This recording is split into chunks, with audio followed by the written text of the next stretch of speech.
Hello everybody, welcome back to my channel. Pada kesempatan kali ini kalian tak ajak kembali belusuan ke kota Tulungagung. Bedanya kali ini kalian tak ajak menikmati suasana bulan puasa Ramadan tahun 2020 di kota Tulungagung seperti apa. Karena bulan puasa Ramadan 2020 ini adalah bulan yang spesial, edisi spesial, beda dengan tahun-tahun sebelumnya. Kita tahu sendiri kan, karena kejadian tahun ini berbeda dengan tahun yang lalu. Nah, ini kita sudah sampai Kelenteng. That's okay, ini barusan hujan kawan-kawan. Biarlah alam yang menangis, yang penting jangan hati kita yang menangis. Oke, selayang pandang.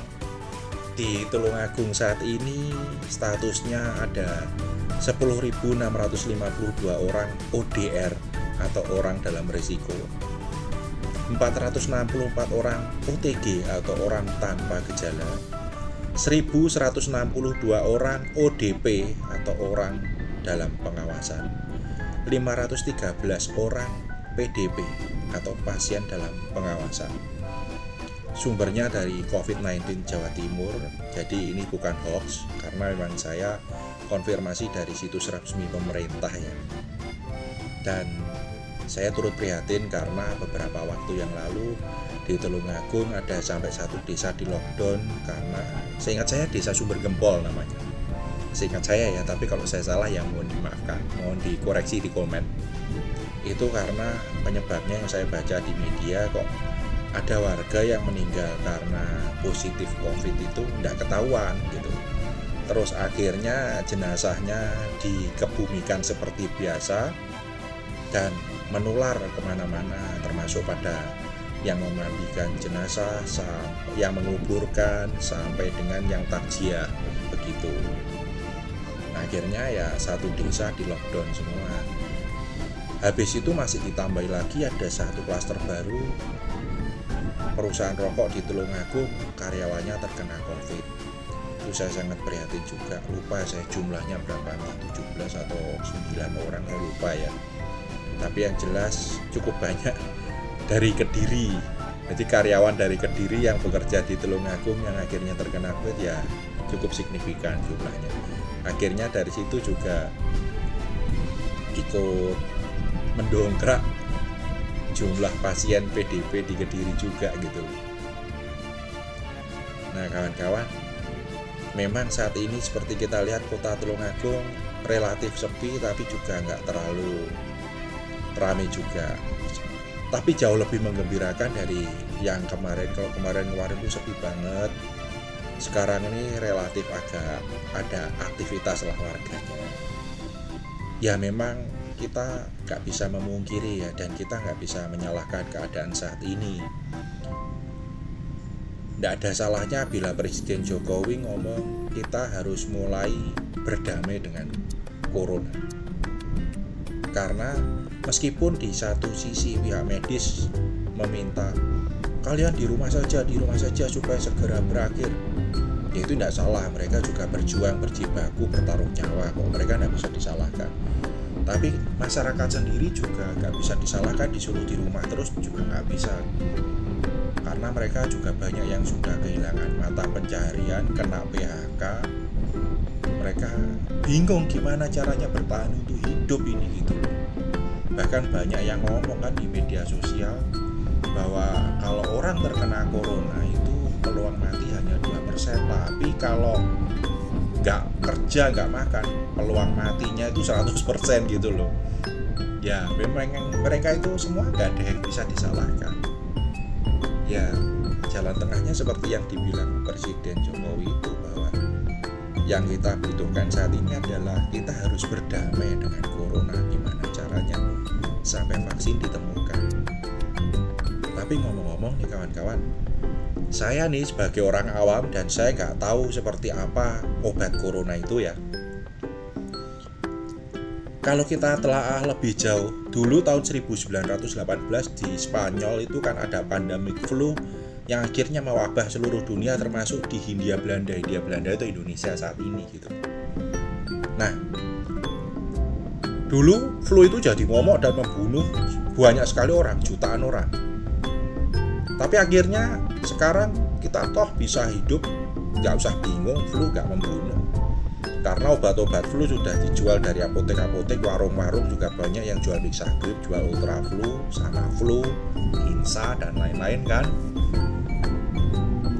Bahkan selama puluhan tahun, sejak 1918 itu sampai tahun 2000-an ini vaksin flu belum ada. Baru beberapa tahun yang lalu itu vaksin flu sudah ditemukan, dan beberapa tahun yang lalu juga saya sudah ikut vaksin flu gitu loh, supaya nggak mudah kena flu kan, nggak mudah kena influenza. Tapi nyatanya toh sejak saya lahir tahun 84 sampai dengan saya dewasa ini, saya belum pernah kena vaksin, belum pernah divaksin flu, juga nggak pernah yang namanya parah kena flu kan. Nah seperti itu. Demikian pula dengan corona, saya punya pikiran nih, nggak tahu ini benar atau salah. Kalau memang ada kurang tepatnya, mungkin bagi kawan-kawan yang lebih memahami tentang dunia medis atau memang berkompeten, silahkan koreksi di komen ya. Nggak ada salahnya seumpama nih kalau saya usul untuk menarik jalan tengah supaya kita bisa hidup damai berdampingan dengan corona, seperti dibilang Presiden Jokowi. Gimana seumpama alat rapid test dan obat corona itu diproduksi massal sebanyak mungkin, sampai dijual di apotek-apotek, di warung-warung sekalipun nggak masalah. Jadi begitu masyarakat mulai merasa ada, aku kayaknya ada tanda-tanda kena corona, bisa langsung rapid test sendiri. Ternyata positif, langsung dia bisa minum obat sendiri. Ya kayak orang kalau kena flu lah, aku mulai bersin-bersin kena flu, waduh ini kok beler hidup, langsunglah saya beli Ultraflu, minum UC 1000 kan gitu. Akhirnya sembuh, bisa beraktivitas kembali. Dan yang dirujuk ke rumah sakit itu hanya mereka yang benar-benar akut. Nah, mungkin dengan obat jalan tadi nggak tertolong, belum juga ada perkembangan positif, nggak ada salahnya itu bisa dirujuk ke rumah sakit. Mungkin seperti itu. Tak rasa dengan seperti itu kayaknya kok ada jalan tengah yang lebih baik ya. Jadi masyarakat bisa segera mengobati. Katanya ada yang mengatakan corona itu menular, flu juga menular loh. Bila dalam sebuah sekolah, saya dalam satu kelas ada kawan saya kena flu, yang terkena flu mereka bersin, saya juga bisa tertular kan. Nah tapi kalau masing-masing ini sudah mencari obatnya mudah kan, meskipun tertular bisa segera minum gitu. Ya ini dari sisi saya sebagai orang awam ya, kalau ada salahnya mau dikoreksi dan jangan disalahkan dulu. Ini kan hanya mencoba mencari bagaimana caranya berdamai dengan corona tadi, seperti yang dibilang dari Presiden Jokowi itu tadi. Jadi di satu sisi nanti tim medis juga nggak kelelahan, tapi di satu sisi juga masyarakat bisa beraktivitas kembali, nggak segala sesuatunya mati, nggak menciptakan jutaan orang di PHK seperti ini. Cuma saya nggak tahu apakah obat corona itu obat ringan yang bisa bebas diperjualbelikan saya atau tidak, saya nggak tahu ya. Atau mungkin efek sampingnya seperti apa saya belum tahu, dan amit-amit saya juga nggak minta kena corona, nggak kena corona juga, makanya saya nggak tahu. Cuma ide saya sebagai orang awam nggak ada salahnya kalau berpikir out of the box seperti itu gitu loh. Sebenarnya nggak out of the box ya, karena memang ini adalah fenomena yang umum gitu loh. Saya hanya mengcompare antara kasus influenza dengan COVID sekarang ini gitu. Karena sama-sama dulu juga flu itu membunuh jutaan orang gitu loh di seluruh dunia. Nah sekarang dengan adanya corona ini nggak ada salahnya kalau kita mencoba seperti langkah yang dilakukan oleh para pemerintah, para pemangku kepentingan zaman dulu itu terhadap penanganan wabah dengan cara produksi massal obat flu ini. Memang flu itu nggak hilang dari dunia ini. Bahkan diri kita kalau sudah kena flu, virus itu nggak akan hilang. Diobati ya dia lemah lah, tidur, kita bisa beraktivitas, mungkin entar 3-4 bulan lagi kumat lagi. Tapi worth it lah. Ultraflu cuma 2000 perak, kita minum Ultraflu malam, atau mungkin nih minta izin nggak masuk kerja sehari aja, minum Ultraflu, ngantuk tidur pules, mimpi-mimpi indah sama bidadari cantik atau gimana nggak tahu. Atau kalau kalian yang cewek mimpi ketemu para pangeran ganteng berkuda gitu. Nah, habis itu bangun-bangun sudah mulai enakan. Kita minum UC 1000 juga lancar jaya. Habis itu fit kembali, selesai. Biasanya malah mereka kan dibarengi sama antibiotik itu banyak banget, gampang dibeli di apotek, di toko obat.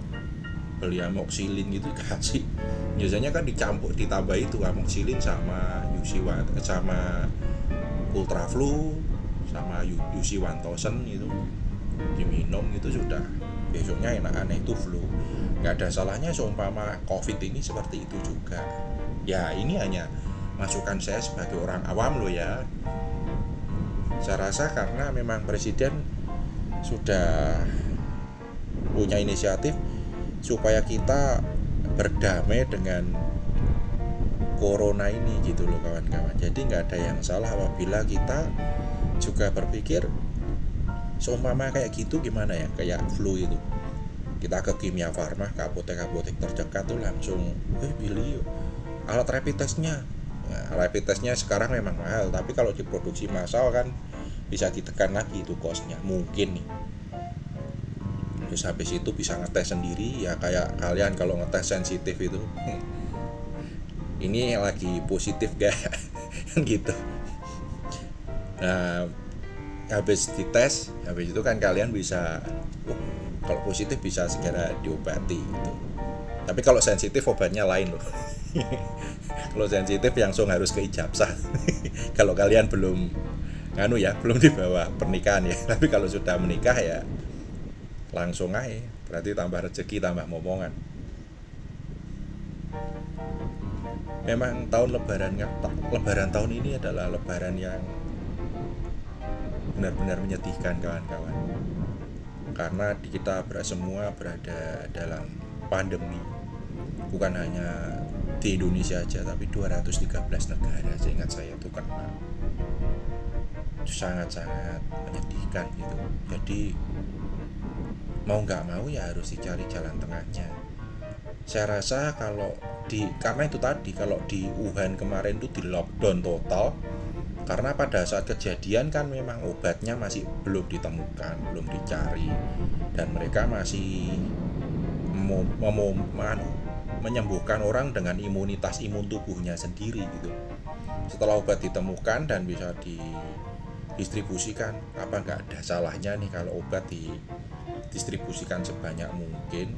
Kalau memang itu obatnya obat ringan dan kontraindikasinya atau efek sampingnya nggak terlalu parah loh ya, bisa dijual bebas ke apotek-apotek dari berdampingan dengan alat rapid test massal. Jadi orang bisa ngecek sendiri, aduh gua kena bener nih kok, tanda-tanda nggak enak, bisa ngecek sendiri, oh iya positif, langsung minum, mungkin izin nggak masuk kerja 2-3-4 hari, selesai. Setelah itu sudah kembali beraktivitas normal. Itu mungkin nih nggak ada salahnya kan kita berpikir kreatif. Karena keadaan seperti ini nggak ada salahnya kita harus, nggak ada yang benar, nggak ada yang salah, kita nggak bisa saling menyalahkan gitu. Apapun yang terjadi, solusi itu harus dicari, life must go on gitu loh.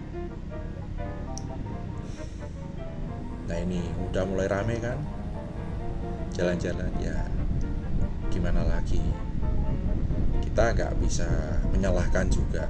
Tim medis maupun masyarakat nggak ada yang bisa disalahkan, mereka semua sama benarnya.